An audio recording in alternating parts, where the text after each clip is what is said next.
हालात तो कोई बहुत साजगार नहीं नजर आ रहे इलेक्शन के बाद भी।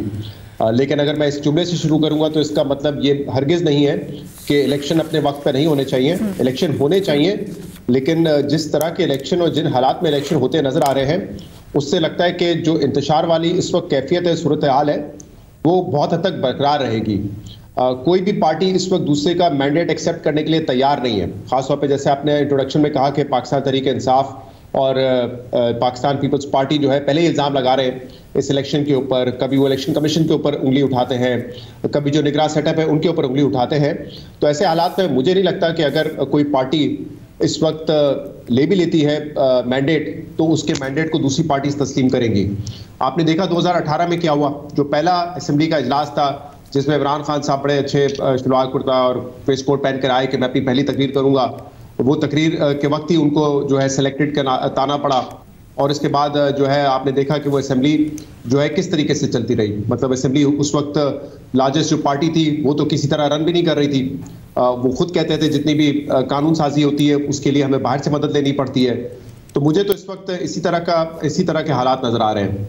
और अगर आप मुझसे पूछे कि इन शॉर्ट के इसका सोल्यूशन क्या है, मेरे ख्याल से इसका बेस्ट सोल्यूशन, जो कि इस वक्त प्रैक्टिकल सोल्यूशन नहीं नजर आता, या ये कह लीजिए कि इस वक्त उसके लिए कोई तैयार नहीं है, वो तो यही है कि तमाम सियासी जमातें बैठकर पाकिस्तान में पावर शेयरिंग फॉर्मूला क्या होगा उस पर इत्तेफाक करती, जिसमें पीटीआई भी है, पीपल्स पार्टी भी है, नून लीग भी है, और दीगर जमातों को आप इसमें शामिल कर लें। लेकिन इस वक्त ऐसे हालात नजर नहीं आ रहे जिसमें नून लीग पीटीआई के साथ बैठे।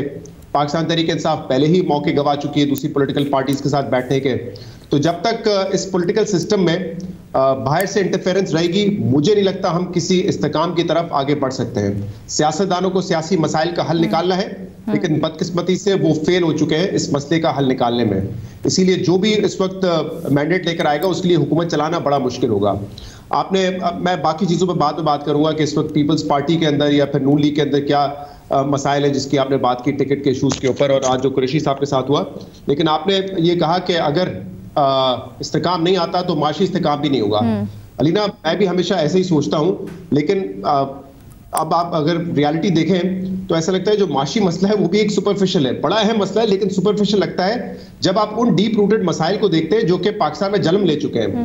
मिसाल के तौर पे हमारी सोसाइटी मुझे लगता है एक जवाल का शिकार है, और उसमें जितना इस वक्त इंतशार है, जितनी वो डिवाइडेड है, वो मेरे ख्याल से सबसे बड़ा कंसर्न होना चाहिए। और उसमें ऑब्वियसली पॉलिटिकल पार्टीज ने अपना किरदार अदा किया। खासतौर पर पाकिस्तान तहरीक इंसाफ ने सोसाइटी को डिवाइड करने में बहुत बड़ा किरदार अदा किया है। तो ये मेरे लिए एक बड़ा मसला है। फिर आप देखें, मैंने उस दिन आपको बताया था कि उस मुल्क का क्या मुस्तकबिल होगा जहां 2.5 करोड़ बच्चा स्कूल से बाहर है। पीपल्स पार्टी का आपने कहा मंशूर आ गया, मैंने नहीं देखा, लेकिन उसमें अगर कहीं पे किसी नुक्ते में तालीम का जिक्र भी है तो उस पर कितना फोकस होता है। एटलीस्ट उनकी तकारीर में तो हमें वो होगा, लेकिन मैं कह रहा हूं उनकी तकारीर में तो हमें उस पर तवज्जो नहीं नजर आई।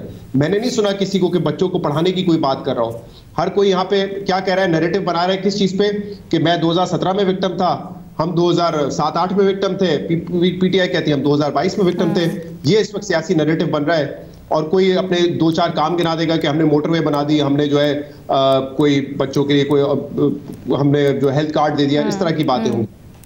इसके अलावा इस वक्त 5 साल से जो कम उम्र के बच्चे हैं 40% स्टंटेड है, यानी कि जब वो बड़े होंगे वो काबिलियत ही नहीं रखेंगे कि किसी आम बंदे से वो कंपीट कर पाए। छोड़े बैनुल अक़वामी दुनिया में वो क्या करेंगे, लेकिन उनकी सलाहियत ही नहीं होगी, ना जिस्मानी ना जहनी, कि वो कंपीट कर पाए। क्या इस मसले का हल हमारे पास है? हमारे यहाँ खवातीन की 20 या 22% तादाद इस वक्त वर्कफोर्स में है। क्या इस तरीके से जहां पे खवातीन की तादाद 50% हो मुल्क में, क्या वो मुल्क तरक्की कर सकता है जब इतनी सारी खवातीन वर्कफोर्स में ना हो? तो मुझे लगता है कि हमारे मसाइल इकोनॉमी से बढ़ के बहुत ज्यादा डीप रूटेड है। मतलब हमने वो ब्रीड ही नहीं तैयार की है, वो नस्ल ही हम नहीं तैयार कर रहे हैं जो कि आगे जाके उस मुल्क को बेहतर बना सके। हम आज ये काम उठाएंगे तो शायद इसके असरात कई डेकेड्स बाद आए। तो मेरी नजर में तो मुझे कोई खास इस वक्त सियासी इस्तेकाम नहीं नजर आ रहा, unless and until political parties बैठे, चाहे इलेक्शन के बाद बैठ जाएं, और एक पावर शेयरिंग फॉर्मूले पर इत्तेफाक करें।